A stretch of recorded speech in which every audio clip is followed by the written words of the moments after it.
द्वारा camel race करवाई जाती है। साथ में इस देश में 1 करोड़ से भी ज्यादा टायर का डंपिंग यार्ड बनवाया गया है। यहाँ पर दुनिया की सबसे पहली समुद्री बोट चली थी और यही वो देश है जहाँ से कई सारे भारतीयों को एयरलिफ्ट किया गया। इस देश के लोग पैसा इतना कमाते हैं कि उनके अंदर पैसे की गर्मी होती है और अगर इस देश की लड़कियों को आप एक बार देख लेंगे तो आपको गर्मी के साथ साथ बेचैनी भी अपने आप बढ़ जाएगी। देश की आबादी हमारे दिल्ली के किसी बड़े कॉलोनी से भी कम है, लेकिन फिर भी इस देश में हद से ज्यादा गर्मी है।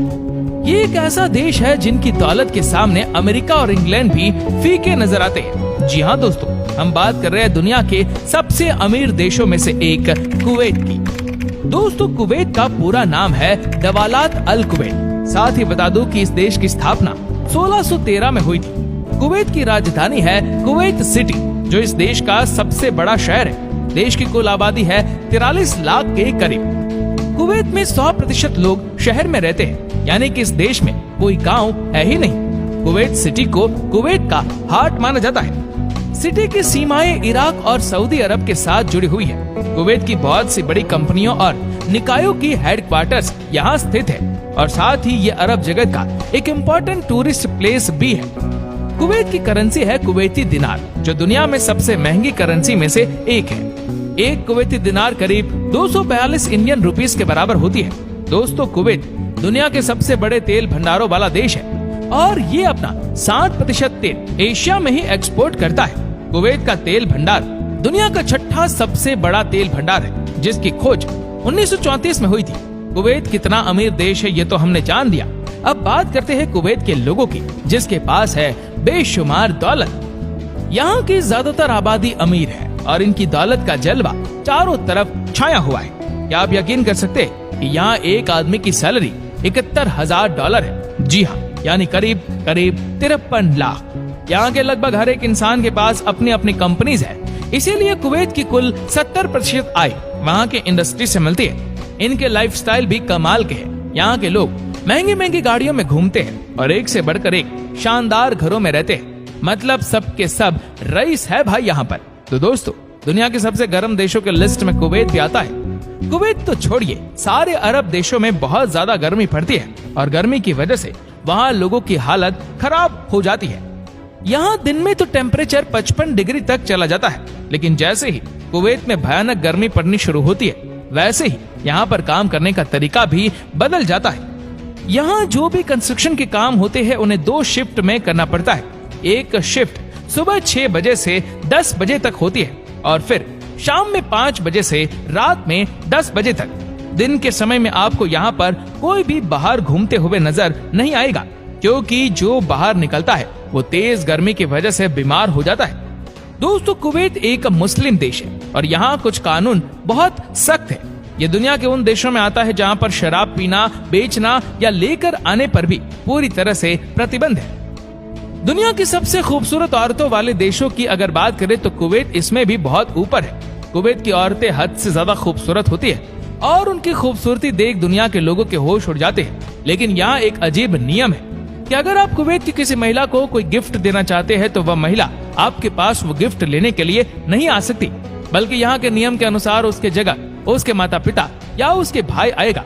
इतने अमीर और एडवांस देश होने के बावजूद भी कुवैत में महिलाओं को लेकर सोच आज भी पुराने ख्यालात की है। कुवैत में पहली बार 2006 में वहाँ की महिलाओं को वोटिंग राइट्स मिले। उससे पहले यहाँ सिर्फ मर्द ही वोट दे पाते थे। इसको लेकर महिलाओं ने कई सालों से आंदोलन चलाया था और इसके चलते वर्ष 2006 में आखिरकार मान्यता मिल गई। अब तो कुवैत में कई महिला सांसद भी है और उन्होंने सराहनीय काम भी किए। वहाँ के लोग भी अब समझ चुके हैं कि पुरुष और महिलाओं को हर क्षेत्र में समान अधिकार मिलना चाहिए। दोस्तों, कुवैत के लोग दुनिया में सबसे ज्यादा पारिवारिक माने जाते हैं। एक सर्वे के मुताबिक कुवैत के लोग अपने खाली समय में सिर्फ और सिर्फ परिवार और अपने गिने चुने दोस्तों के साथ समय बिताना पसंद करते हैं। क्या आप जानते हैं कि कुवैत में पीने वाले पानी की कीमत खाना बनाने वाली गैस से कई गुना ज्यादा है, क्योंकि कुवैत में बहुत कम बारिश होती है।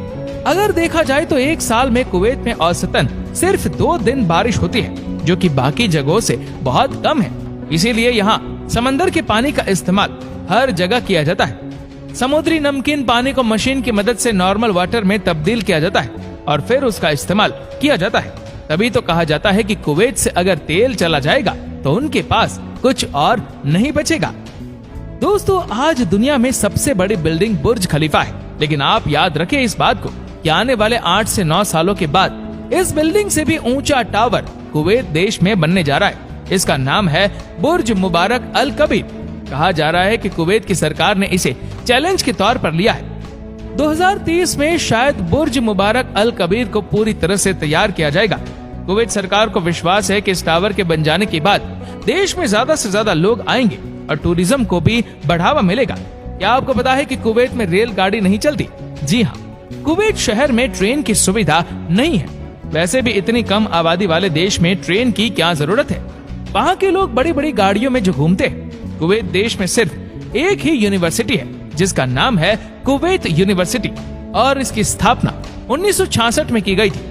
हालांकि इसमें ज्यादा कुवैती लोग यहाँ पढ़ते भी नहीं है। स्कूल खत्म करते ही आधे बच्चे इंग्लैंड या फ्रांस में पढ़ाई करने चले जाते हैं। दोस्तों, कुवैत देश में कैमल रेस बहुत पॉपुलर है। यहाँ पर रेस को देखने के लिए हजारों की संख्या में लोग आते हैं। लेकिन 2005 के बाद से इस रेस में बच्चों की एंट्री पर बैन लगा दिया गया। फिर भी ये रेस बंद नहीं हुई। 2006 में कुवैत की सरकार ने पैसे और टेक्नोलॉजी दोनों की ताकत दुनिया को दिखाई। 2006 में कुवैत में कैमल रेस बैन होने के बावजूद भी करवाई गई और इस रेस को ऑर्गेनाइज करने के लिए एक भी इंसान की मदद नहीं ली गई। दरअसल दोस्तों, इस रेस को रोबोट की मदद से दौड़ाया गया, जो कि बहुत बड़ा यूनिक इवेंट हुआ। क्या आप जानते हैं कि कुवैत देश में दुनिया का सबसे बड़ा टायर डंपिंग एरिया है? यहाँ तकरीबन 80 लाख टायर्स पड़े हुए हैं और हर साल इस जगह पर करीबन 90 लाख से 1 करोड़ तक टायर डंप किए जाते हैं। इस टायर डंपिंग एरिया को आप फ्लाइट से भी देख सकते हैं। इसी से आप अंदाजा लगा सकते हैं कि ये कितने बड़े जगह में फैला होगा। कुवैत की शाम बहुत हसीन होती है। भयानक गर्मी की वजह से यहाँ पर दिन के समय कोई निकलता नहीं।